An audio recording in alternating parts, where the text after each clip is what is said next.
ये प्रोडक्ट स्वान्य का हम अभी इसको लगा के देख रहे हैं कि इसको कैसे लगाना है। मैं आपको वास्तविक प्रैक्टिस बता रहा हूँ जो आपने रखनी है, चाहे स्वान्य लगा रहे हो या प्लग का या फिर कुछ और प्रोडक्ट सिंगल लीवर जैसे। तो ये जो वाशर से आप देखेंगे इसको ऊपर साइड में रखना है, नीचे से जिंक की वाशर दी हो या चांद सेट या फिर ये इस तरह का स्टड हो। तो स्वान्य में यही आपको देखने को मिलेगा, जिंक वाशर होगी और ये एक ब्लॉक नट दिया होगा साथ में। तो ये लगानी है, देन इधर वाशर लगा करके आपने इसको रखना है। इसको लगाना है ऐसे और इसको इस एंगल पर रखना है जहाँ पर आप इसको फिक्स कर रहे होंगे, उससे जस्ट पास में लगाना है और लगा करके इसको कितना टाइट करना है। ये वाशर देखिए मैंने नीचे से ले लिए,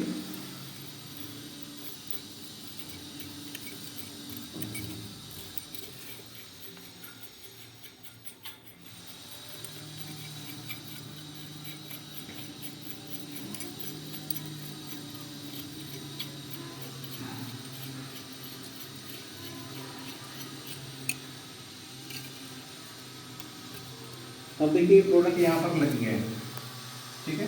प्रोडक्ट यहाँ पर लग गया। अब मैं इसको टाइट कितना कर रहा हूँ, नीचे से जितना मैं कर सकता था मैंने किया है, ठीक है। थोड़ा सा मैंने इसको प्ले लेकर के टाइट किया। अब ये जो टैप है मैंने जस्ट इसको यहाँ से घुमा दिया है, कितना, बस इतना सा। अब आप देखो कि ये जो वाशर है यहाँ पर पूरा दबाव आ गया है। 45 डिग्री घुमाने पर इस वाशर पर पूरा दबाव जितना इसको वास्तव में आना चाहिए, ठीक है।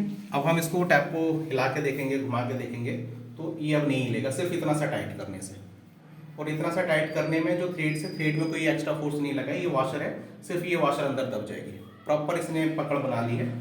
अब ये पूरी तरीके से टाइट है, तो इतना ही बस प्रोडक्ट टाइट करना। मैं इसको आसानी से घुमाऊंगा तो ये बहुत फोर्स लगा करके मुझे घूमेगा, अदरवाइज इसने पकड़ बना ली है, ठीक है। तो उसके बाद फिर हम दोबारा से ये टाइट कर देंगे कनेक्शन पाइप, जैसे नीचे से लगे होते हैं चाबी की मदद से। इसमें चाबियाँ दी हैं। इस चाबी का भी मैं रीज़न आपको बता रहा था कि पहले जो ये पाइप्स थे टाइट करने का लोगों को उतना समझ होता भी था शायद, या कुछ को नहीं होता था, तो क्या करते थे, इसको तोता प्लास से खूब ज़बरदस्ती या स्लाइडर से टाइट करते थे। जितना टाइट कर लेंगे उतने से लीकेज रुक जाएगा, बट ऐसा नहीं होता था। तो यहाँ से जब टाइट करके क्या होता था कि इसकी जो पंचिंग है वो एक्स्ट्रा दब जाती थी, उस पंचिंग के अकॉर्डिंग यहाँ से पाइप निकल जाते थे, ठीक है।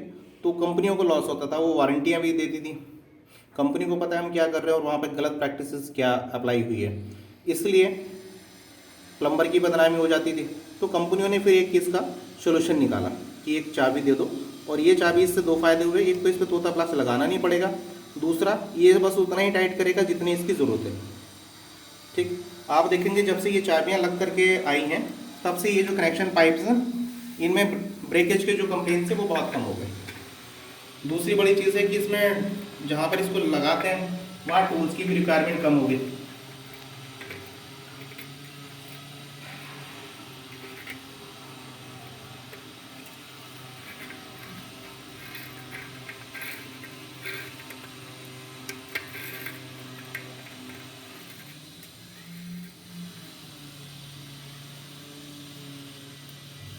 अब ये देखिए इतना मैंने टाइट कर लिया है और यहाँ से अब मैं सप्लाई है शुरू कर देता हूँ। मैं पहले एक बार अपने हाथ थोड़े से पोंछ लेता हूँ क्योंकि हाथ मेरे हल्के से गीले हैं पाइप पे पानी होने के कारण से। मैं ये सप्लाई मैंने चालू की है। वाटर सप्लाई चालू होने के बाद अब आप देखेंगे यहाँ से कोई पानी नहीं आएगा, यहाँ से कोई पानी नहीं आएगा, ठीक है। हम एक बार ये जो पाइप है इसको थोड़ा सा पोंछ देते हैं, क्योंकि इसको अनइंस्टॉल किया था तब थोड़ा सा पानी हमसे ये लगा है। तो हमने अपने हाथ सुखा लिए हैं, पानी यहाँ से हमने ऑन कर दिया है। अब ऑन कंडीशन में देखिए अगर यहाँ पर ये लूज रह जाता या लीकेज होती तो यहाँ से ड्रॉप आती, बट कोई ड्रॉप्स नहीं है। वाटर सप्लाई हम चालू कर चुके हैं, उसको सुनिश्चित करने के लिए यहाँ से हम ऑन करके देखेंगे।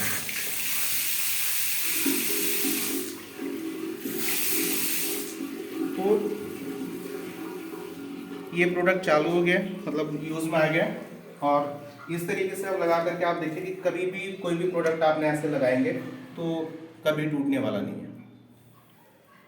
जब भी आप कहीं पर लगाते हैं तो ये वॉशर का बहुत बड़ा रोल है, इसका विशेष रूप से आपने ध्यान रखना है। ऐसे काम करेंगे तो आपके काम पर कभी भी कोई शिकायत नहीं आएगी और कोई कंपनी वाला या कोई भी व्यक्ति, कोई भी कस्टमर आपके काम पर सवाल नहीं उठाएगा। Thank you.